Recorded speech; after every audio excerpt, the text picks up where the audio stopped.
On passe maintenant à notre page sport. Bonsoir Lise-Laure. Bonsoir. Alors on va parler foot. Le match du jour en Première Ligue, c'est la confrontation entre Liverpool et Arsenal. Oui, confrontation ce soir pour le compte de la 20e journée en Première Ligue entre deux meilleurs joueurs africains, Pierre-Emerick Aubameyang pour Arsenal et Mohamed Salah pour Liverpool, sans qu'on oublie Sadio Mané qui a marqué le 3e but de son équipe.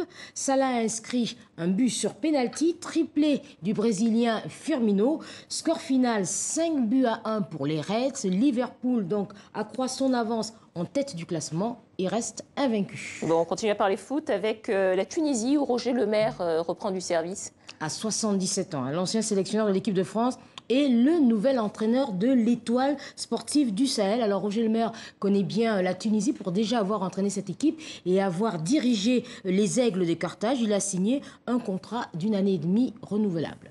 On parlait hier, Lise-Laure, de Kalidou Koulibaly, l'international sénégalais qui a été victime de racisme à Naples.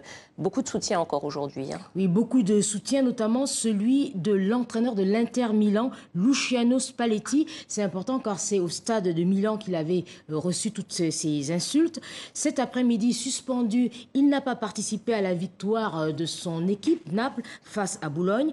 Mais les supporters ont tenu à le soutenir avec des photos et ce message: nous sommes tous Koulibaly.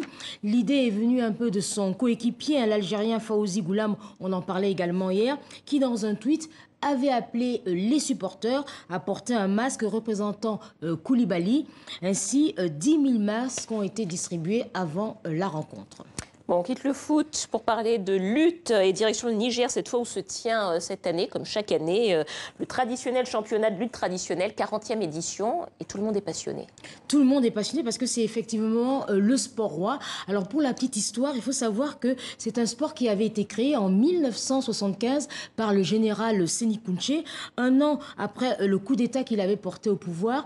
Et l'objectif, c'était un peu de créer une cohésion nationale autour d'un sport qui puise ses valeurs dans les traditions. Alors cette année, le championnat de lutte se déroule à Tillabéri et il a commencé depuis le 25 décembre.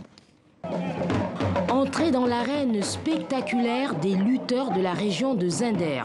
Au rythme des tam-tams, ils accompagnent leur leader, le champion national, déterminé à conserver son titre. Taoussi Sani, entouré de ses marabouts et de ses musiciens, peaufine son étrange préparation.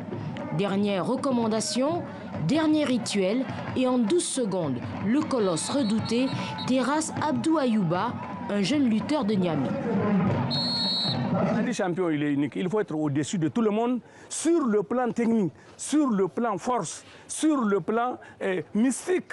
Parce que parfois, dans les phases finales, je vais vous dire et je vous confirme que parfois ce n'est pas les lutteurs qui luttent. Les lutteurs sont en dehors de l'arène. Parce qu'on utilise les marabouts, on utilise les féticheurs et c'est ça le charme. Pouvoir mystique, religion, courage et force sont les ingrédients de cette lutte qui attire chaque année les médias et des Nigériens de tous âges et de toutes classes sociales.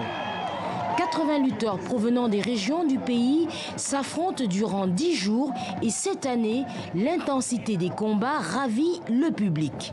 On a diminué le temps de combat. Au lieu de 10 minutes, la première phase, et 2 minutes de repos, on a ramené ça à 5 minutes. On se rend compte que les lutteurs maintenant n'ont pas besoin de faire trop de calculs. Ils s'engagent, les combats sont plaisants. La région de Tillabéri, confrontée depuis plusieurs mois aux attaques terroristes, compte bien profiter de cette bonne ambiance. Le nom du champion des arènes 2019 sera connu le 5 janvier prochain.